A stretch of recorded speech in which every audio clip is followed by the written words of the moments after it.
సీరియల్లో సినిమాలో నటించాలనుకుంటున్నారా? అయితే వెంటనే మా యాక్టింగ్ స్కూల్లో జాయిన్ అవ్వండి. Welcome to Suman TV. నేను మీ సుమన్ టీవీ. నాకు కోల్కతా ఇన్సిడెంట్కి సంబంధించింది ఎప్పటికప్పుడు మేము అప్డేట్స్ ఇస్తూనే ఉన్నాము. అయితే బీయింగ్ ఏ విమెన్ ఈరోజు మనతో పాటు మాధవీలత గారు ఉన్నారు. అండ్ దాంతోపాటు హైకోర్టు అడ్వకేట్ రవీంద్రనాథ్ గారు ఉన్నారు. సో రెగ్యులర్గా మేము చేసేటువంటి వీడియోస్ మీరు ఎప్పటికప్పుడు చూస్తూనే ఉన్నారు. అయితే ఇటువంటి ఇన్సిడెంట్స్ కనుక జరిగినప్పుడు దేశంలోనూ రాష్ట్రంలోనూ చుట్టుపక్కల ఏరియాస్లోనూ కనుక ఎటువంటి న్యాయం జరిగితే బాగుంటుంది, అండ్ ప్రస్తుతం ఉన్నటువంటి కోల్కతా ఇన్సిడెంట్ మీద మాధవీలత గారు ఏమనుకుంటున్నారు, ఎటువంటి న్యాయం జరిగితే బాగుంటుంది అనుకుంటున్నారు, అండ్ అక్కడ స్టేట్ గవర్నమెంట్లో సో కొన్ని కార్యకలాపాలు జరగటం చూసి వాళ్ళ మనోభావాలు దెబ్బతింటం కూడా జరుగుతూ ఉంది. అయితే ఈ టైంలో మమతా బెనర్జీ ఏం చేస్తే బాగుంటుంది అనేది ఈరోజు మనతో పాటు మాధవీలత గారు అండ్ దాంతోపాటు హైకోర్టు అడ్వకేట్ రవీంద్రనాథ్ గారు ఉన్నారు. అది వారి మాటలు తెలుసుకుందాం. నమస్తే అండి. నమస్కారం అండి. మా కలకత్తా ఇష్యూ సంబంధించి ట్రైనీ డాక్టర్ హత్య ఉదంతం మనం బాగా ఒక నెల రోజుల నుంచి బాగా దేశవ్యాప్తంగా సంచలనాలు రేకెత్తించింది. సో ఈ రోజుకి జరిగి ఎగ్జాక్ట్లీ 1 month అయిందమ్మా దీనికి సంబంధించి. సో గడచిన 30 రోజులుగా ఎస్పెషల్లీ ఆ కలకత్తా అంటే వెస్ట్ బెంగాల్ ప్రాంతంలో సామాన్య జనం కూడా పూర్తిగా తమ దైనందిన కార్యకలాపాలని పక్కన పెట్టేసి పూర్తి స్థాయిలో ఇదే పూర్తిగా నిరసనకారులు తెలపడం కానీ ధర్నాలు చేయడం కానీ అది శాంతియుతంగా చేస్తున్నారు. సో దీనికి సంబంధించి మమతా బెనర్జీ మీద చాలా అభియోగాలు ఉన్నాయి. ఆవిడ ఒక ఆరోగ్య శాఖ మంత్రి, ఆవిడే హోమ్ మినిస్టర్, ఆవిడే అట్ ద సేమ్ టైం రాష్ట్రంలో ముఖ్యమంత్రిగా కూడా పనిచేస్తున్నారు ఆవిడ. అయినప్పటికీ కూడా సిబిఐ అధికారులు ఇన్వెస్టిగేషన్లు అవుతున్నాయి. ఇది కాకుండా ఎన్ఫోర్స్మెంట్ అధికారులు కూడా ముఖ్యంగా సందీప్ ఘోష్ ఎవరైతే ఉన్నారో ఆ కాలేజీ ప్రిన్సిపాల్, ఆయన మీద కూడా రకరకాలుగా ఇన్వెస్టిగేషన్లు అవుతున్నాయి. ఇవన్నీ ఓవరాల్గా చూస్తుంటే మీకు ఏమనిపిస్తుంది అమ్మ దీనికి సంబంధించి? ఇప్పటికైనా ఆ వెస్ట్ బెంగాల్ని ఆవిడ ఉచ్చు నుంచి తీసేసి పాపం అక్కడ ఉన్న వాళ్ళందరికీ మోక్షం కల్పించాలంటే గవర్నర్స్ రూల్ రావాలి. అప్పటికి కానీ అక్కడ జరుగుతున్న దురాగతాలకి అంతం అనేది రాదు ఇంకా. ఎందుకంటే ఒక స్త్రీ కొన్ని సరిహద్దులను దాటి, స్త్రీయత్వాన్ని కూడా దాటి వికృత రాక్షస రూపం దాల్చాక, ఇప్పుడు మన స్త్రీని ఎలా చూస్తాము, కనీసం ఇక్కడ ఉండే మగవాళ్ళకి అర్థం కాకపోయినా ఒక ఆడమనిషికి అర్థం అవుతుందేమోనన్న ఒక భావన ఉంటుంది. మగవాళ్ల కన్నా భయంకరమైన పైశాచిక ప్రవృత్తితో ఆవిడ ఉంది ఈరోజు. అంటే కొంతకాలంగా ఉంది. పాపం పండితే ఎవరిదన్నా బయటపడుతుంది. కాబట్టి అది వికృత రాక్షస రూపం. ఆవిడ స్త్రీ రూపం కాదు నా ఉద్దేశంలో.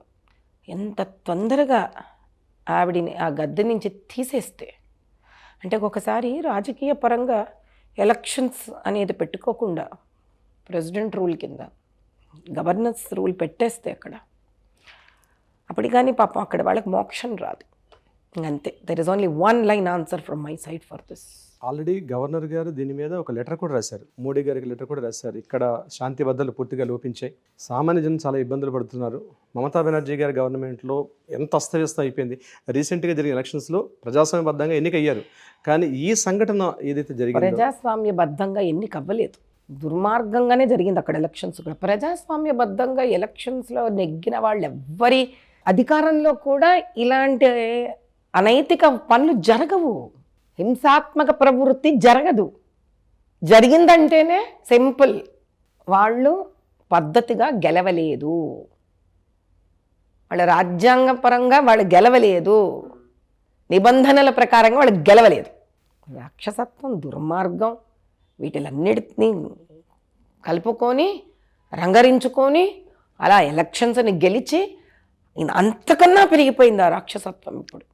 అంటే అది కేవలం మనం ఒక రాష్ట్రం కింద చూస్తున్నాం, అంటే ఒక వెస్ట్ బెంగాల్ అనేది ఒక స్టేట్ కింద చూస్తున్నాం. అలా చూడకూడదు. ఇంకా మనం భారతదేశాన్ని బయట దేశాలతో కనెక్ట్ చేస్తున్న ఒక రాష్ట్రం అంటే అది. ఇప్పుడు ఒక భారతదేశం మధ్యలో ఉన్న వేరే రాష్ట్రం ఉందనుకోండి, అక్కడ వేరే రకంగా మనం కంట్రోల్ పెట్టాలి. ఇక్కడ ముఖ్యంగా కేవలం వెస్ట్ బెంగాల్ ఒక్కటే కాదు మనం చూడాల్సింది, దాన్ని ఆనుకొని తగులుకొని ఉన్న వేరే దేశాలు, అక్కడ అనైతికంగా ఏమన్నా జరిగినా ఏ విధంగా అది దీనిలోకి వస్తుంది, దీనిని ఒక మాధ్యమంగా వాడుకొని, అంటే దీన్ని ఒక ఆసరాగా వాడుకొని మిగతా భారతదేశాన్ని దాని చుట్టుపక్కల ఉన్న రాష్ట్రాలను, ఇటు అస్సాం కానీ అట్లా రకరకాల వాటిల్ని, ఒరిస్సా, ఈ బెల్ట్నంతా కూడా ఏ విధంగా పాడు చేసే శక్తి దానికి ఉంది అనేది చాలా తీవ్ర స్థాయిలో ఆలస్యం చేయకుండా ఆలోచించాల్సిన విషయం. అంటే మీరు చెప్పిన డైలాగ్కి మమతా బెనర్జీ గారు ఒక స్టేట్మెంట్ ఇచ్చారమ్మా. ఏమిటో పాపం. మా రాష్ట్రంలో కానీ ఏవైనా అల్లజడులు జరిగితే తప్పనిసరిగా సమీపపడిన అస్సాం కానీ లేకపోతే బీహార్, మధ్యప్రదేశ్, యూపీ అన్ని రాష్ట్రాల్లో చాలా ఇబ్బందులు ఎదుర్కొంటారని మోడీ గారికి ఒక వార్నింగ్ ఇచ్చారు. ఆవిడ భయపెట్టారు మోడీ గారు. ఈవెన్ దో అపరాజిత బిల్లు ప్రవేశపెట్టేటప్పుడు కూడా అంటే రాష్ట్ర వ్యాప్తంగా ఉన్నటువంటి వాళ్ళందరూ కూడా మమతా బెనర్జీ రాజీనామా చేయాలని కార్యకర్తలు, నిరసనకారులు చెప్తుంటే ఈవిడ అసెంబ్లీ సాక్షిగా అసెంబ్లీలో తను ఏం చెప్పారంటే మోడీ గారు ముందు రాజీనామా చేయాలి, అమిత్ షా గారు ముందు రాజీనామా చేయాలని. అది ఏం పాలసీ అంటారమ్మా దానికి సంబంధించి మీరు? ఇప్పుడు ఇలాంటి వాళ్ళకి ఇంకా పాలసీలతో సంబంధం ఏముంది? మీరు భలేవారు అమాయకంగా అడుగుతారు నన్ను. కానీ ఆవిడ విస్తృతంగా ఒక విరుచుకుపట్టు అనేది చూసాం. మోదీ బాబు ఇక్కడ గనుక వెస్ట్ బెంగాల్ బర్న్ అయితే అస్సాం బర్న్ అవుతుంది, బీహార్, ఢిల్లీ అని చెప్పేసి ఒక్కొక్క స్టేట్మెంట్ వాడటం జరిగింది. అంటే దాని అర్థం ఏంటమ్మా? మానవత్వాన్ని దాటిపోయి, మనిషి ప్రవృత్తిని దాటిపోయి ఒక స్త్రీ వికృత రాక్షస రూపం దాల్చింది. ఒక తాటకిలాగా, శూర్పణకలాగా. అంటే అదే ఇట్స్ వెరీ వెరీ ఆక్వర్డ్ అనమాట. ఆ స్థాయికి ఒక స్త్రీ వచ్చాక she more powerful than spoiled man. ఇది నేను చాలా ఓపెన్. అంటే ఇప్పుడు మనం స్త్రీ శక్తి రూపంలో చూసి ఆవిడ ఏదైనా సాధిస్తే పురుషుడి కన్నా అద్భుతంగా సాధించి అనుకున్నప్పుడు ఆవిడ వికృత రూపం దాలిస్తే కూడా అంత వికృతంగానే ఉంటుందిగా మరి. ఇంకా ఆవిడని ఆ కుర్చీలో కూర్చోపెట్టడం అంటే ఒక్కొక్క రోజు మనం గొంతు మీద కత్తి పెట్టుకుంటున్నట్టే. ఈ ఎంటైర్ కోల్కతా ఇన్సిడెంట్ మీద మీ ఒపీనియన్ ఏంటంటే, అంటే మహిళల పాయింట్ ఆఫ్ చూసినప్పుడైనా సరే నాకు అవకాశం ఇస్తే పోయి ఆవిడ మోదీ గారిని బెదిరించడం కాదు, నేను చేసి చూపిస్తాను ఆవిడ మీద. అలా ఉంది నా కడుపులో దగ్ధం అవుతున్న మంట, బాధ. స్త్రీగా ఏం చెప్పగలను ఆయన. వాడికి ఆ సుభాష్ రాయో ఎవడవాడు, సంజయ్ రాయ్ సెక్యూరిటీ వాడు, పోలీస్ కమిషనర్ బైక్ని వాడాడే ఆ రోజు. వాడు ఏం మాట్లాడగలం చెప్పు నాన్న. షేక్ మొహమ్మద్ వాడు ఆమె పార్టీలోనే ఉండి ఆడు కంటిన్యూస్గా ఆడపిల్లలను తెచ్చుకొని పార్టీ ఆఫీస్లో అనుభవించి పంపిస్తారంట. ఏం మాట్లాడగలం నాయన. ఇది ఏమన్నా 21st సెంచరీనా ఇది? అసలు అలా వినిపిస్తుందా మనకి? ప్రళయం ఎందుకు రావట్లేదు?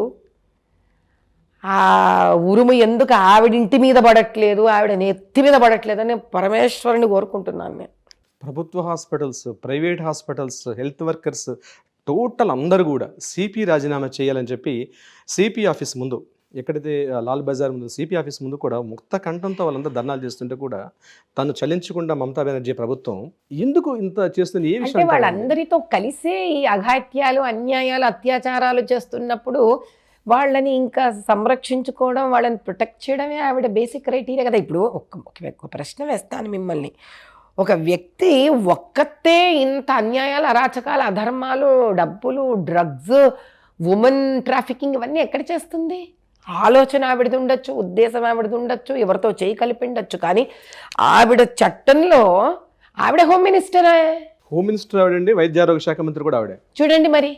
అంటే ఎక్కడెక్కడ ఆవిడ ఏ పదవుల్లో అనైతికంగా డబ్బులు సంపాదించొచ్చో, అన్యాయం చేసి దుర్మార్గాలు చేయొచ్చు, అవన్నీ ఆవిడ కంట్రోల్లో పెట్టుకుంది ఆవిడ. అంటే దాని అర్థం ఏంటి అని అంటే బేసిక్గా వీళ్ళందరూ ఆవిడ కింద తోలుబొమ్మలు. ఆవిడ చెప్తే చేసేవాళ్ళు. మరి వాళ్ళ మీద చర్యలు ఎందుకు చూసుకుంటుంది మీకు? చెప్పండి మీరు. ఇప్పుడు ఈ ఫాస్ట్ ట్రాక్ కోర్ట్స్ అనే విషయం మీద ఆల్రెడీ ఒక చర్చ అవుతుంది. దీని మీద సెంట్రల్ గవర్నమెంట్ కూడా అక్కడ ఉన్నటువంటి ఆవిడ కూడా అనురాధ గుప్తా గారు ఆవిడ కూడా రిలీజ్ చేశారు. సెంట్రల్ మినిస్టర్ ఆవిడ కూడా ఏమన్నారంటే ఆల్రెడీ ఇవ్వాల్సిన ఫాస్ట్ ట్రాక్ కోర్ట్స్ని ఇవ్వడం జరిగింది, అవి మీరు ముందు తీసుకెళ్తే చాలా వరకు జరుగుతుందని. సో ఈవిడ ఫాస్ట్ ట్రాక్ కోర్ట్స్ని కూడా వాడుకోకుండా మమతా బెనర్జీ గారు రాష్ట్రంలో పూర్తిగా జనజీవనం ఈరోజు చాలా అస్తవ్యస్తంగా ఉందండి, స్తంభించిపోయి ఉందండి పూర్తిగా. మీకు ఇంకొక రకంగా మీరు ప్రశ్నలు వేయలేరు కాబట్టి ఇలా ప్రశ్నలు వేస్తున్నారు. కానీ ఇది ఎలా ఉంది అని అంటే తాటకి దగ్గరికి వెళ్ళి చక్కగా కూరగాయలు ఎందుకు తినవు నువ్వు, చక్కగా ముద్దపప్పు ఎందుకు తినవు అని అడిగినట్టుగా ఉంది.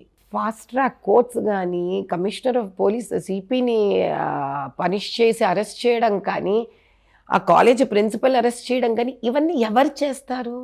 ఎంతో కొంత మానవత్వం, నిజాయితీ మిగిలి ఉన్న వ్యక్తిలో ఏ వ్యక్తి అయితే తానే అటువంటి సామ్రాజ్యాన్ని తయారు చేసిందో ఆ వ్యక్తితో మనం ఆ వ్యక్తిని ఇదెందుకు చేయట్లేదు, అదెందుకు చేయట్లేదు అంటున్నాను. నేను వ్యక్తిని తీసిపారేయండి అని నేను అంటున్నాను. ఇంక అయిపోయింది. ఒంటి నిండా పుచ్చిపోయింది ఆ వ్యక్తి, కుళ్ళిపోయింది ఆ వ్యక్తి. అసలు ఒక స్త్రీలను ఇంత దౌర్జన్యంగా, దుర్మార్గంగా, రాక్షసత్వంగా వాడబడుతుంటే స్త్రీ అక్కడ చంచలం లేకుండా ఉన్న వ్యక్తితో ఇంకా మీరు ఏ భాష మాట్లాడతారండి? నాకు అర్థం కాదు. పైగా నిరసన చేసేటువంటి పర్సన్స్, డాక్టర్స్ని ఆ పార్టీలో ఉన్నటువంటి లవ్లీ మైత్ర అనే ఎమ్మెల్యే ఒక ఓడ్ వాడటం జరిగింది, బుచ్చర్స్ అని చెప్పేసి, అంటే కసాయి వాళ్ళు అని చెప్పేసి. అసలు ఫస్ట్ మీకు మాట చెప్పనా, ఆ పార్టీలో స్త్రీలు ఇంకా ఎమ్మెల్యేలుగా ఉన్నారంటేనే నాకు ఆశ్చర్యంగా ఉందండి. అర్థమైందా మీకు? ఆ పార్టీలో ఆవిడ ఇంకా పార్టీ సభ్యత్వం పెట్టుకొని మాట్లాడుతోంది ఉంటే ఆవిడకి స్త్రీగా గౌరవించాల్సిన స్థానం పోయింది ఆవిడికి. ఒకసారి మరి పోయాక నోటికి ఏదొస్తే అది మాట్లాడతారు కదా. ఇప్పుడు హెల్త్ వర్కర్స్ రోజుకు సుమారుగా 36 గంటల పాటు డ్యూటీ చేస్తున్నారమ్మా. మీరు కూడా ఒక హాస్పిటల్ యాజమాన్యంగా మీరు ఎన్నో సంవత్సరాలుగా చూస్తున్నారు దానికి సంబంధించింది.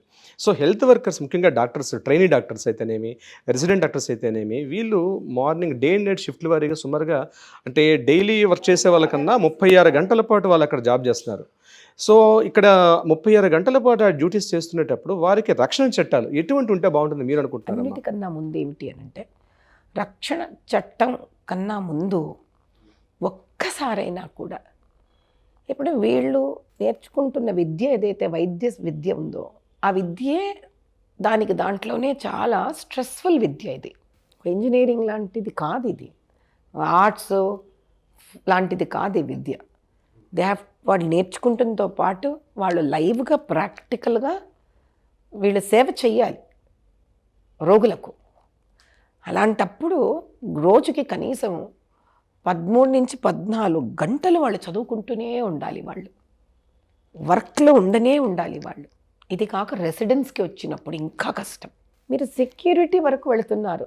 నేను అనేది ఏంటంటే, అసలు రెసిడెన్స్ చేసేటప్పుడు కానీ, నైట్ డ్యూటీస్ చేసినప్పుడు కానీ వీళ్ళకు ఒక పద్ధతైన ఆడపిల్ల డార్మెటరీస్ చేయడం, వీళ్ళకంటూ ఒక బాత్రూమ్స్ని ఏర్పాటు చేయడం, వీళ్ళకి ఆ డార్మెటరీస్ బయట మీరు సెక్యూరిటీని ఏర్పాటు చేయడం, వీళ్ళకు ప్రాపర్ మెస్ ఫెసిలిటీస్ ఇవ్వడం, అసలు ఇది ఆలోచించాల్సిన విషయం.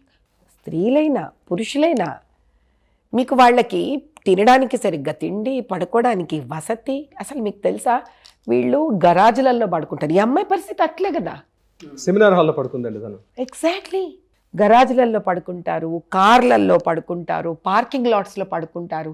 చెప్పడానికి అసహ్యంగా లేదండి మనకి, మాట్లాడుకోవడానికి జుగుప్సగా లేదు ఇది.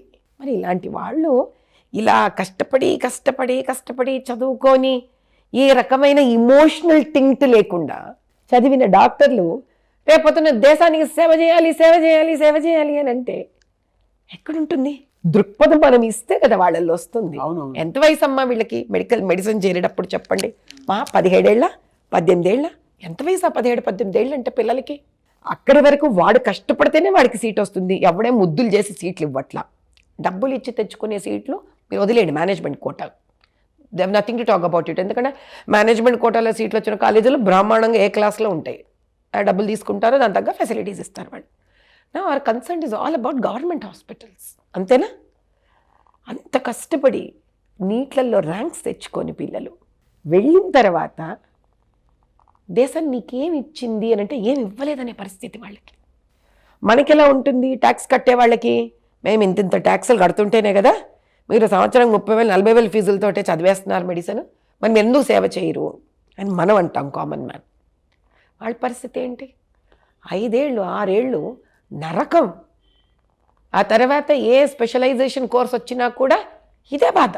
అమ్మ, ఇటీవల కాలంలో చూస్తే రోజుకి, అంటే కేంద్ర ప్రభుత్వ గణాంకాల ప్రకారం చెప్తున్నాను, ప్రతిరోజు సుమారుగా 90కి పైబడి ఈ మానభంగాలు, రేపులు, అత్యాచార ఘటనలు జరుగుతున్న తరుణంలో, మొన్న రీసెంట్గా ఆంధ్రప్రదేశ్ జరిగిన సంఘటన అయితే ఒక ఇంజనీరింగ్ కాలేజీలో జరిగిన సంఘటన మీకు తెలిసే ఉంటుంది. ఇప్పుడు కలకత్తా ఇష్యూ ఆల్రెడీ రన్నింగ్ అవుతుంది. ప్రతి చోట ఏదో ఒక చోట జరుగుతుంది స్త్రీల మీద అఘాయిత్యాలు, ఈ రకమైన అత్యాచారాలు. కొన్ని వెలుగులోకి వస్తున్నాయి, కొన్ని వెలుగులోకి రావట్లేదు.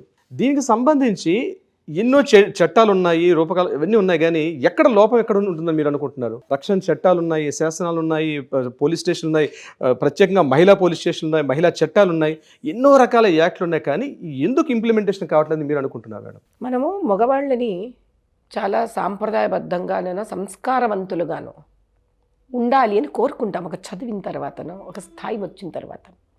కానీ స్త్రీని చదువుకున్నా చదువుకోకపోయినా సంస్కారవంతురాలుగా ఉండాలని కోరుకుంటాను. ఎందుకంటే ఆవిడ పుట్టుకలోనే సంస్కారం ఉంది కాబట్టి. అటువంటి స్త్రీయే మమతా బెనర్జీయే రాష్ట్రాన్ని కబళిస్తూ ఉంటే ఎవరొచ్చి కాపాడాలి? ఈ రోజుకి 1 month అయిపోయింది. స్టిల్ దానికి సంబంధించినటువంటి వాటిల్లో అయ్యా, మీరు నన్ను నిర్మోహమాటంగా సమాధానం చెప్పాలి అనుకుంటే మనందరం ఒక క్లియర్గా వీళ్ళు అండర్స్టాండ్ స్టేట్. నేను బీజేపీలో ఓ టికెట్ వచ్చి నేను ఒక పోరాడాను కాబట్టి మీ ఉద్దేశంలో ఏమనుకుంటున్నారు? కేంద్ర ప్రభుత్వం ఎందుకు దీని పట్ల ఒక నిర్ణయం తీసుకోవట్లేదు అనేది నా దగ్గర ఏదో ఆన్సర్స్ ఉంటాయని మీరు అనుకుంటున్నారు. ఓపెన్గా let's talk it very openly. గృహమంత్రి అంటే హోమ్ మినిస్టర్, నేషనల్ లెవెల్లో హోమ్ మినిస్టర్ గారు ఏం ఆలోచిస్తుంటారో, ప్రధానమంత్రి గారు ఏం ఆలోచిస్తుంటారో, వైద్య శాఖ మంత్రి గారు ఆ లెవెల్లో ఏం ఆలోచిస్తున్నారో ఓ టికెట్ ఇచ్చినందుకే నాకే తెలిసిపోతే ఇంకే ఎలా అండి చెప్పండి ఓ మాట. మీ అందరికి ఎంత ఇన్ఫర్మేషన్ ఉంటుందో ఒక స్థాయి వరకు మాకు అదే ఇన్ఫర్మేషన్ ఉంటుంది. ఎందుకంటే వాళ్ళ ఆలోచన ఈరోజు దీనికి ఇమీడియట్గా ఏమి చేద్దామా లేదా దీన్ని పర్మనెంట్గా ఎలా తీసేద్దామా, వాళ్ళ స్థాయిలో ఆలోచన ఎలా ఉంటుంది అని అంటే, వాజ్పేయి వరకు నేను ఎందుకు చెప్పగలనంటే ఒక కొంతకాలం వీళ్ళందరినీ చూసున్నాను కాబట్టి, అధిష్టానం ఢిల్లీని చూశాను కాబట్టి వీళ్ళకి ఖచ్చితంగా స్త్రీ పట్ల ఒక మంచి గౌరవము అభిమానము ఉంది. కానీ వీళ్ళు ఆర్గనైజేషన్స్ కారు, వీళ్ళు ప్రభుత్వం. ఇప్పుడు మమతా బెనర్జీ ఆధ్వర్యంలో ఇలాంటిది ఒక అరాచకం కాదు, వందల వేల అరాచకాలు జరుగుతున్నాయి. ఆ ఒక్క బొట్టు ఉంటుంది చూడకుండా నింపడానికి, అలా నింపేసింది ఈ అరాచకం. కాబట్టి ఇప్పుడు వాళ్ళు ఆలోచించాల్సింది ఏంటంటే దీనికి how to bring a permanent solution. ఇప్పుడు ఆ షేక్ మొహమ్మద్ గారు ఎవడో ఉన్నాడు, వాడి మీద మరి ఈడీ అటాక్ జరిగింది. వెంటనే మీకేమైంది? అదే స్థానంలో ఉన్న బెంగాలీ స్త్రీ, ఏళ్ల తరబడి నోరు మూసుకున్న స్త్రీ నోరు విప్పింది. తెలుసా మీకే కదా? ఆవిడ పాపం బయటకు వచ్చి ఇండియా టుడేతో చెప్పింది ఏమని, మమ్మల్ని కొంతమంది స్త్రీలను పార్టీ ఆఫీస్కి తీసుకెళ్ళడం జరుగుతుంది, కొన్ని రోజుల పాటు పార్టీ ఆఫీస్లో షేక్ మహమ్మద్ గారు తీసుకొని పోతాడు, కొన్ని రోజుల పాటు పార్టీలో ఉన్న అందరి మగవాళ్ళు తృప్తి చెందిన తర్వాత అప్పుడు మమ్మల్ని పంపించడం జరుగుతుంది. ఆ భూమి మీద అలాంటి ఎంత రక్తం చిందిందో స్త్రీది, దీన్ని పెకిలించి అవతల పారేయాలి. పైగా కాళీమాత ఉన్నటువంటి ప్రదేశం, కలకత్తా కాళీ అంటారు. కాబట్టి దీన్ని పెకిలించి పారేయవలసిన సమస్య ఇది. కాబట్టి ఆ పైన అధిష్టానం ఏం తీవ్ర స్థాయిలో ఆలోచిస్తున్నారు. ఒక రకమైన మౌనం కనిపించవచ్చు మనకి, కానీ చాలా డేంజరస్. దాని వెనకాల చాలా, నా ఉద్దేశంలో definitely there is a strong planning that's going. ఇంత లోపల నేను చెప్పగలిగింది ఒకటే, స్త్రీ దేశంలో నలుమూలలలో కూడా, తెలంగాణలో మేము ఒక యాజిటేషన్ తీసాం మలక్పేట దగ్గర నుంచి. అలా నేను కోరుకునేది ఒకటే, దేశమంతా ఇది చల్లారకుండా అన్ని ప్రాంతాల్లో కూడా voice women has to raise అంటాను నేను. ఒక స్త్రీ కోసం ఒక స్త్రీ నిలబడాల్సిందే, ఖచ్చితంగా నిలబడవలసిందే. ఎందుకంటే అందరు మగవాళ్ళు ఒకటయ్యి చేయడం ఈజీ కాదు, ఎక్కడొక్కడ ఒక స్త్రీ సహాయం తీసుకోవాల్సిందే వాళ్ళు. ఆ స్త్రీ ఎందుకు అలా ప్రవర్తిస్తుంది? కాబట్టి స్త్రీలలో ఫస్ట్ జాగ్రత్త అవ్వాలి. ఏ బిడ్డైనా నా బిడ్డ లాంటిదే, ఏ సోదరైనా నా సోదరే, ఏ స్త్రీకైనా నా ఇంటి పరివార సభ్యులకైనంత ఆత్మ మనసుకు తగిలితే బాధ, అప్పుడు భారతదేశంలోని స్త్రీ జాగృతమైందనుకోండి, నేను తట్టుకోవడం ఈజీ కాదు. ఎందుకు, ఆవిడతో పాటు జాగృతమైన పురుషుడు కూడా నిద్రలేస్తాడు. నా ఉద్దేశంలో వెస్ట్ బెంగాల్లో ఉన్న స్త్రీలందరూ కూడా తారతమ్యం లేకుండా, కుల మత విచక్షణాలు లేకుండా, విచక్షణం లేదంటే ఇంకా ఆలోచించకుండా, నా ఉద్దేశం మతం అనేది ఆలోచించకుండా, మొన్న కదా బంగ్లాదేశ్లో జరిగినట్టు, ఏది వాళ్ళు బంగ్లాదేశ్ రోడ్ల మీదకి ఎట్లా వచ్చేసారు, అలా రావాలి. అంటే అంత విప్లవం కావాలంటారా? కావాలి. ఎందుకంటే ఏదైనా దుర్వినియోగం అయ్యాక ఏం చేస్తాం? ప్రజాస్వామ్యం పెట్టింది దుర్వినియోగం కాకూడదని. కానీ ప్రతి దానికి లోటుపాటు ఉంటుందిగా. Every system has some loop holes. అది అవుతున్నప్పుడే మనం దాన్ని మూసేస్తే ఇబ్బంది ఉండదు. కానీ ఆ లోపాలను మన స్వలాభాలకు వాడుకున్నాం అనుకోండి, కాంగ్రెస్ అనే వాళ్ళ సహాయ సహకారాలే లేకపోతే ఎక్కడ దారెత్తుంది ఇట్లాంటి పార్టీలు. కాబట్టి ఇన్ని ఏండ్లు ఎక్కడుందమ్మా ప్రజాస్వామ్యం? అమాయకంగా మనం మన వరకు ఇంతగా పెరిగి పెద్దదై పెనుభూతమయ్యి అది మన మెడకి పడలేదు కాబట్టి ఇప్పుడు పడిపోతాను మన మెడల మీద కూడా. మనందరికీ భయమే ఈరోజు. కంటిన్యూగా అంటే మనం తెలుగు రాష్ట్రాల్లో కూడా చూసుకున్నాం, కొన్ని దిశ లాంటి ఇన్సిడెంట్స్ జరిగాయి మనకి. ఇలాంటి జరుగుతూ ఉండటం వలన ఎక్కువగా ప్రొటెక్షన్ లేదు అనుకున్నటువంటి ఆలోచన కూడా మనకి కలుగుతుంది.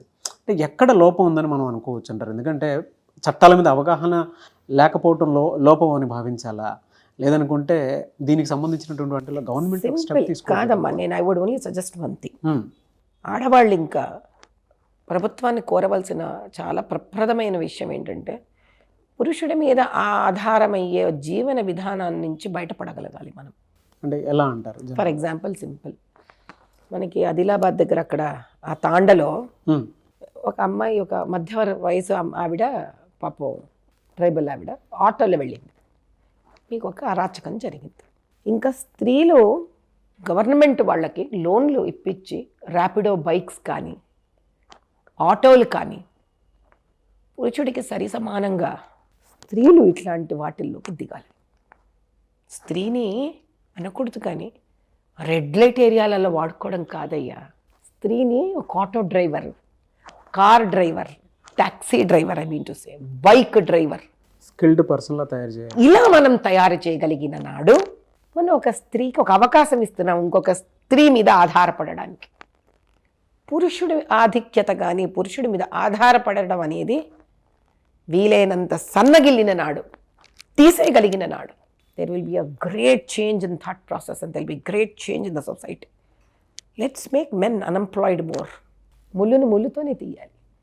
స్త్రీని let's make her economically powerful, especially in this lower middle class families. అంటే భద్రత కల్పించాల్సిన ప్రభుత్వం ఫస్ట్ స్త్రీకి ఏంటంటే ఈరోజు ఇంటి నుంచి తన ఆఫీస్కో తన కాలేజీకో స్కూల్కి వెళ్ళాలంటే భద్రత ఇవ్వాలి. భద్రత ఇచ్చిన రోజున మీరు అన్నది సాధ్యపడుతుంది. కానీ భద్రత ఇవ్వాల్సినటువంటి ప్రభుత్వ యంత్రాంగాలు ఈరోజు అందరం మేమే ఉంటాం. విమెన్ డ్రైవర్స్ రావాలి, ఫీమేల్ బస్సెస్ రావాలి. బస్సెస్ రావు, గవర్నమెంట్ వాళ్ళ ఆధిక్యత ఉంది. ర్యాపిడో బైక్స్, మాలాంటి ఎన్జిఓ ఆర్గనైజేషన్స్ ముందుకు రావాలి. మగవాడి కన్నా స్త్రీకి ఒక బైక్ వేస్తే టంచన కట్టేస్తుంది పాపం ఇన్స్టాల్మెంట్. ట్రైనింగ్, స్కిల్డ్ ట్రైనింగ్ సెంటర్స్లో కార్ డ్రైవింగ్స్ స్టార్ట్ అవ్వాలి.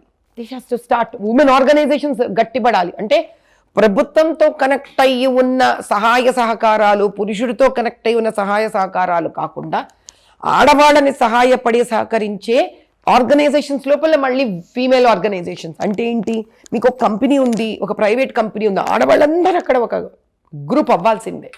అంటే నౌ ఆడవాళ్ళు వాళ్ళ చేతుల్లోకి వాళ్ళ సెక్యూరిటీని తీసేసుకోవాలి. అంటే మీకు సంస్థ, ఆ సంస్థ ఇబ్బంది అయితే మీరు వెళ్ళి సంస్థ ఇన్ఛార్జ్కి చెప్పారు. ఇది కాదు. ఏ ఆర్గనైజేషన్లోనైనా ఇప్పుడు ఆ అమ్మాయి జరిగిన అత్యాచారం జరిగిన హాస్పిటల్ ఉంది. మెయిన్ అజిటేషన్తో పాటు హాస్పిటల్ ఉన్న ఆడవాళ్ళందరూ ఒక గ్రూప్ ఫామ్ అయిపోవాలి. వాళ్ళందరూ కూర్చొని ముందు మాకు ఇక్కడ ఫెసిలిటీస్ లేవు, అజిటేట్ చేయమనండి. స్టూడెంట్సే కదా, ఒక నెల రోజులు స్తంభించిపోతే హాస్పిటల్స్. వాళ్ళ కోసం భారతదేశం మొత్తం స్త్రీలందరూ కూడా అజిటేట్ చేయాలి. కాకపోతే ఒక స్త్రీ బయటపడాలి ఇప్పుడు స్త్రీని సంరక్షించుకోవడానికి. మనం ఎదురు చూడలేం కదా. అవునండి. ఎంతకాలం అని ఎదురు చూస్తాం? ఒక రాష్ట్ర ప్రభుత్వం మనకి సహాయం అందించట్లేదంటే ఎదురు చూడకూడదు, ఇంకా ముందు పడడమే. సమయం లేదు మన దగ్గర ఎక్కువ. సో ఈ సంఘటన జరిగిన తర్వాత మీరు ఇక్కడ మన ఆంధ్ర తెలంగాణలో కానీ ఏమైనా కార్యక్రమాలు అంటే మీరు అన్నట్టుగా మహిళా జాగృతికి సంబంధించి ముఖ్యంగా ఈ రోజుకి 1 month అయింది. ఈ రోజు నైట్ అక్కడ 9 గంటల నుంచి 10 గంటల వరకు రిక్లైన్ లైట్ అని చెప్పి ఎంటైర్ త్రోట్ కలకత్తాలో హెల్త్ వర్కర్స్ అందరూ కూడా ఈ రోజు నైట్ స్టార్ట్ చేస్తున్నారు. గడిచిన వారం బ్యాక్ కూడా సిపి ఆఫీస్ ముందు కూడా చేశారు. ఎంటైర్ టోటల్ కలకత్తాలో లైట్లు ఆఫ్ చేసి గవర్నర్ రాజ్భవన్తో సహా మిడ్ నైట్ ఆనందబోసు, సివి ఆనందబోసు గారు అయితే పూర్తిగా లైట్లు ఆఫ్ చేసి రాజ్భవన్లో కూడా ఆయన మద్దతు తెలిపారు వాళ్ళకి, నిరసనకాలకి. సో ఒక మహిళ దీనిగా మీరుంటే, స్వాభిమానంగా మీరు ఉన్నటువంటి వ్యక్తి ఇక్కడ మీరు తెలంగాణలో ఏమైనా యాక్టివిటీస్ దీనికి సంబంధించి చేస్తున్నారా? అది అయిన వెంటనే ఒక వారం రోజులకంతా మేము ఒక పెద్ద రోడ్డు మీద ర్యాలీ తీసాం. నేను తీశాను.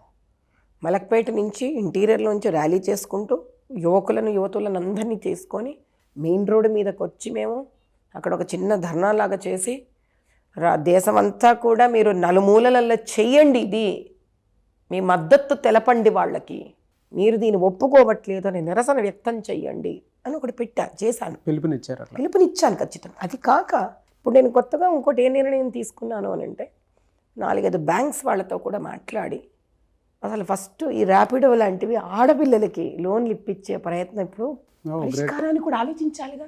నేను ఆ ప్రయత్నంలో ఉన్నాను ప్రస్తుతం. నేను ఫస్ట్ ర్యాపిడోలు ముందు ఆడపిల్లలకి ఇప్పించేటట్టు చెయ్యాలి వీటిల్ని. సో దట్ ఆడపిల్లలు ప్రశాంతంగా వాటిల్ని ఆప్ట్ చేసుకొని ఇండ్లకు వెళ్ళగలగాలి, ఉద్యోగస్తులు కానీ ఎవరైనా కూడా కానీ. ఇది ఫస్ట్ ఒక ఆలోచన. ఇప్పుడు మనం నిరసన తెలపడానికి నేను ఇంకో 4-5 ధర్నాలు చేయగలుగుతాను, కానీ ముఖ్యమైన విషయం ఏంటి అని అంటే ఇలాంటి అగత్యాలు మన దగ్గర కూడా జరుగుతూ ఉన్నాయి. దీనికి పరిష్కారం కూడా వెతకాలి. పరిష్కారానికి ఎవరో ఒకరు ఇంటెలెక్చువల్గా కూర్చోవాలి, బ్రెయిన్ స్ట్రామింగ్ చెయ్యాలి, ఒక థింక్ ట్యాంక్ని ఏర్పాటు చేయాలి. దీన్ని ఎలా స్త్రీని మనం సొంతానికి, స్త్రీ అనే ఒక కమ్యూనిటీకి ఆవిడ ధైర్యంగా నిలబడి తనను తాను కాపాడుకోగలదు. తల్లిదండ్రులు కూడా ఒక 5-6 మంది ఆడపిల్లల్ని కలిపి పంపించడం. ఇప్పుడు అదే అడుగుదాం అనుకున్నాను. అంటే ఇంత పెద్ద ఇన్సిడెంట్ జరిగింది కదా, పేరెంట్స్కి కూడా ఆడపిల్లలు బయటికి పంపించాలంటే భయం ఉంటుంది. ఇదే కదా నాయన సమస్య. తల్లిదండ్రులు కూడా ఆ జరిగిన 15-20 రోజులు ఉంటారంతే, ఆ తర్వాత మామూలు అయిపోతున్నాం. అవ్వకూడదంటాను నేను. ఓ స్కూల్లో పేరెంట్స్ ఉన్నారు, వాళ్ళందరూ కలవాలి, ఒక గ్రూప్ అవ్వాలి. స్కూల్ వాడికి ఏదన్నా అవసరం ఉండి పేరెంట్స్ను గ్రూప్ చేస్తే గ్రూప్ అవుతున్నారు తప్ప పేరెంట్స్ అందరూ ఒక గ్రూప్ ఎక్కడవుతున్నారు నాన్న? ఏం తెలుసు ఏ స్కూల్లో ఏ ఆడపిల్ల మీద ఏ అత్యాచారాలు జరుగుతున్నాయో, ఎవరు మొలెస్ట్ చేస్తున్నారో, ఎవరి ఆడకూతుని కష్టపడుతున్నారో మనకి ఎలా తెలియాలి? మగపిల్లల్ని కష్టపడుతుండొచ్చు. నేను అనేది పేరెంట్స్కి ఓ పొద్దున్న స్కూల్కి పంపించేశాము, బాధ్యత అయిపోయింది కాదమ్మా. తల్లిదండ్రుల బాధ్యత అంటే 24 గంటలు ఉంటుంది వాళ్ళకి. వాళ్ళు మాట్లాడాలి అసలు ఇంటికి వచ్చాక ఆడపిల్లలతోటి. కానీ మోపిల్లలు ఏంటి పరిస్థితి, ఎక్కడ పోయారు, ఏం జరిగింది రోజు మొత్తం ఏం జరిగింది, అమ్మాయి అసలు అలా రోజు ఎక్కడ పడుకుంటోందనే విషయం వాళ్ళ అమ్మా నాన్న కనిపెట్టి ఉండాల్సింది. కమ్యూనికేషన్ అయితే నా పిల్లలకి తల్లిదండ్రులకి ఈ కాలంలో మాట్లాడుతున్నది ఎక్కడ తల్లిదండ్రులు పిల్లలు. ఇప్పుడు అభయ అని ఏ అమ్మాయి ఉందో ఆ అమ్మాయికి సంబంధించి తను ముందు రోజు డైరీలో కూడా నాకు గోల్డ్ మెడల్ తెచ్చుకొని ఉందని పేరెంట్స్ కూడా మాట్లాడడం జరిగింది. ఒక గవర్నమెంట్ కాలేజీలో, ఒక గవర్నమెంట్ మెడికల్ కాలేజీలో సీట్ సంపాదించడంతో మీకు తెలుసు ఈ రోజున్న పరిస్థితిలో కొన్ని లక్షల మందిలో ఆ గవర్నమెంట్ కాలేజీలో ఎంబీబీఎస్ కంప్లీట్ చేశారు. తన ఇంటర్ కంప్లీట్ అయింది, పీజీ రాసింది పల్మనాలజీలో, ఫస్ట్ ఇయర్ అయిపోయింది. మహా అయితే ఇంకొక 6-7 months ఆగితే తను తీసుకొని బయటకు ఎగ్జిట్ అయిపోయి కంప్లీట్ ఫుల్ఫిల్డ్ ఒక డాక్టర్గా రావాల్సిన వ్యక్తి. సో ఇక్కడ ఆ మెడికల్ కాలేజీలో ఉన్నటువంటి వ్యవస్థ ఏదైతే ఉందో గవర్నమెంట్ మెడికల్ కాలేజీలో ఇప్పటికీ అది ప్రతి రాష్ట్రంలో కూడా అలాగే ఉన్నాయండి. నాట్ ఓన్లీ వెస్ట్ బెంగాల్ అని చెప్పాలి, ప్రతి చోట అట్లా ఉన్నాయి. అంటే గవర్నమెంట్ కొన్ని కోట్ల రూపాయలు ఇస్తుంది, అక్కడ కొంతమంది రాబందులు, ఇప్పుడు సందీప్ ఘోష్ లాంటి వ్యక్తులు ఎవరైతే ఉన్నారో ఆ ఫండ్స్ అనేవి మిస్గైడ్ ఇంటరప్ట్ అవుతున్నాయి. సో ఈ గవర్నమెంట్ మెడికల్ కాలేజ్ సంబంధించి మీరేం సూచన చేస్తారమ్మా? ఫస్ట్ ఇది మీకు ముందు కూడా అదే మాట చెప్పాను నేను. అసలు ఆడవాళ్ళకి వర్క్ చేసేటప్పుడు వాళ్లకు తగ్గ ఒక కొత్త పాలసీ ఏర్పాటు అవ్వాలి. ఏ కాలేజెస్లో అయినా, ఏ ఆర్గనైజేషన్స్లో అయినా, ఎక్కడైతే నైట్ హాల్ట్ జరుగుతుందో ఆడపిల్లలతోటి, దాని పట్ల గవర్నమెంట్కే కాదు ఆ పిల్లల్ని చేర్పిస్తున్న తల్లిదండ్రులకు కూడా ఒక సీరియస్గా రిక్వైర్మెంట్ ఉండి కేసు వేయాలి. మీకు సింపుల్గా మాట చెప్తాను. మీకు ఇప్పుడు నీట్లో కాపీ కొట్టారు, పేపర్ లీక్ అయింది, కేసులు వేశారా లేదా? వేశారా లేదా? వేశారు. మరి ఎందుకు ఇక్కడ ఇట్లాంటి వాటి మీద కేసులు వేయట్లేదు అక్రాస్ ది నేషన్? అంటే ఇక్కడ జరిగింది, నేను దీనికి సంబంధించి కొంత నేను యాజ్ బీయింగ్ అన్ అడ్వకేట్ నేను స్టడీ చేస్తున్నాను. ఇక్కడ జరిగింది ఏంటంటే గవర్నమెంట్ మెడికల్ కాలేజీల్లో ఏమవుతుందంటే ఇక్కడ more than 65 to 70% existing faculties చేతిలో ఉంటుంది థియరీ మార్క్స్ కన్నా. ఈవెన్ ఈ కాలేజీలో జరిగిన సంఘటన కూడా 100 మార్కులకి 70 మార్కులు వచ్చి పాస్ అయిన అమ్మాయి కూడా నేను సిస్టమ్ చెప్తున్నాను. System more than 70% practical marks అన్నవి ఎప్పుడైతే ఈ యొక్క ఫ్యాకల్టీస్ చేతిలో ఉంటున్నాయో వీళ్ళు ఏముంటుందంటే ఒక స్లేవ్లో బతుకుతున్నారు అక్కడ కాలేజీలో.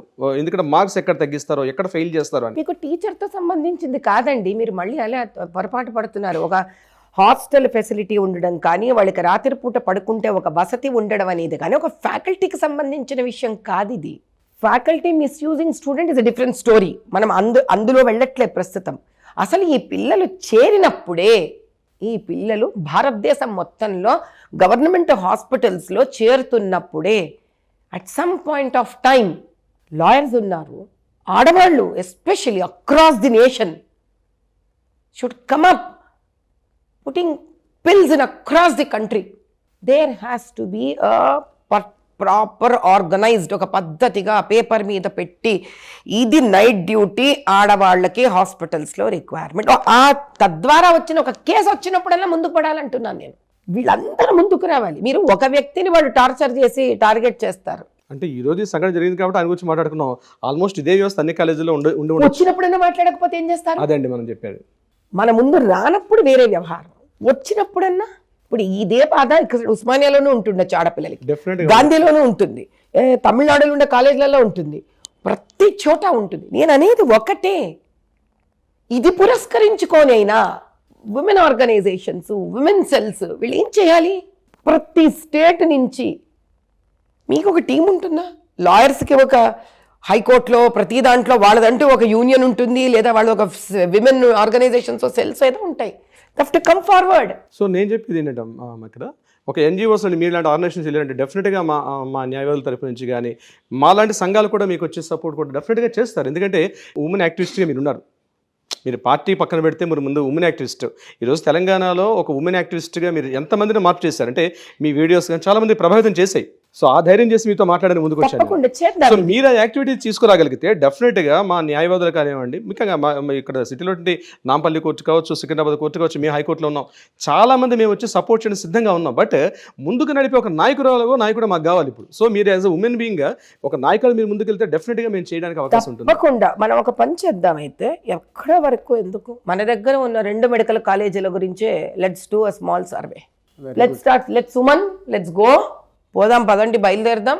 రెసిడెంట్స్ ఎక్కడ పడుకుంటున్నారు, వాళ్ళ పరిస్థితి ఏంటి, డ్యూటీ డాక్టర్ల పరిస్థితి ఏంటి, ఆడపిల్లలకి ఎక్కడ ఉంది వసతి, 5-6 ఏళ్ళు చదువుతున్న మెడికల్ వాళ్ళ పరిస్థితి ఏంటి, మీరు ఒక డేట్ నిర్ణయించండి. మన ఉస్మానియా అండ్ గాంధీ మెడికల్ కాలేజెస్కి 2 వెళదాం. మీరు కూడా రండి, ఒక లేడీ న్యాయవాదిని కూడా మీ వెంట తెచ్చుకోండి. డెఫినెట్గా అండి మనం వెళదాం, ఒక సర్వే చేద్దాం 2 హాస్పిటల్స్లోనూ. తద్వారా ఫస్ట్ ఒక రిక్వెస్ట్ మనం హెల్త్ మినిస్టర్కి, చీఫ్ మినిస్టర్కి పెడదాం. ఇక్కడ వాళ్ళు రియాక్ట్ అయ్యారు, ఒక టైం ఇద్దాం. రియాక్ట్ అవ్వట్లేదంటే లెట్స్ అప్రోచ్ ది లా. తప్పనిసరిగా డెఫినెట్గా ఇక్కడి నుంచే మొదలు పెడదాం. మనం మార్పు ఎక్కడ మొదలవ్వాలి ఖచ్చితంగా. మనం ఇక్కడి నుంచే మొదలు పెడదాం. ఎందుకు, ఏమంత సమస్య ఉంది, ఒక స్థానం ఇచ్చి, ఒక ప్లేస్ ఇచ్చి, వాళ్ళకి సెక్యూర్డ్గా రాత్రి పూట ఆడపిల్లలకి పడుకోవడానికి ఒక స్థలం ఇచ్చి ఎందుకు చెయ్యలేరు? ఇదే కాదు, మీరు మెడికల్ కాలేజెస్కి వెళితే ర్యాగింగులు, గీంగులు చాలా ఉన్నాయి సమస్యలు ఇక్కడ. ఇది ఎలాగో ఒక అన్యాయంగా ఒక ఆడకూతురు వెస్ట్ బెంగాల్లో ఇబ్బంది పడింది కాబట్టి దీన్ని మనం తెలంగాణ రాష్ట్రం నుంచి మొదలు పెడతాం. మీరు నిజంగా ఇది అనుకున్నట్టుగా చేయగలుగుతామా? మీరు ఒక వైద్య సంస్థకు ఉన్నారు, ఒక వైద్య సంస్థకు అధినేతగా ఉన్నారు కాబట్టి డెఫినెట్గా ఇది ఒక మంచి మార్పు కదా నంది తీస్తుంది. No doubt. నేను వైద్య సంస్థకి ఉన్నా లేకపోయినా కూడా చేస్తాను, ఎందుకంటే అన్నిటికన్నా ముందు స్త్రీని కదమ్మా. సుమన్ టీవీ యాజమాన్యం కూడా మనకు అందుబాటులో ఉంటుంది. సో ఇది నేను నిర్ణయించుకోండి, ఒక తారీఖు నిర్ణయించుకొని మా వాళ్ళకి చెప్పండి. ఒక రోజు గాంధీ మెడికల్ కాలేజ్కి వెళదాము, అక్కడ ఆడపిల్లలందరినీ సర్వే చేద్దాము. 3 స్థాయి లెవెల్ని, ఒకటి మెడికల్ గ్రాడ్యుయేషన్ చేసే వాళ్ళని, ఒకటి ఆ పైన రెసిడెన్సీలో ఉన్న వాళ్ళని, అంటే పోస్ట్ గ్రాడ్యుయేట్ మెడికల్ చేస్తున్న వాళ్ళని, డ్యూటీ డాక్టర్స్ని, ఇలా మనం అందరినీ కూడా ఒక 10-15 మందిని ఇంటర్వ్యూ చేసి వాళ్ళు ఎక్కడ పడుకుంటున్నారు ఏంటి ఆ ఏరియాని కూడా మనం చెక్ చేసి వాళ్ళకి ఏముంది అని with facts and figures let's present it to the chief minister and the health minister of the state. నాతో పాటు మీలాంటి వాళ్ళు ముందుకు వస్తారు అని అంటే కనుక let's do it, let's take it up, the mission begins.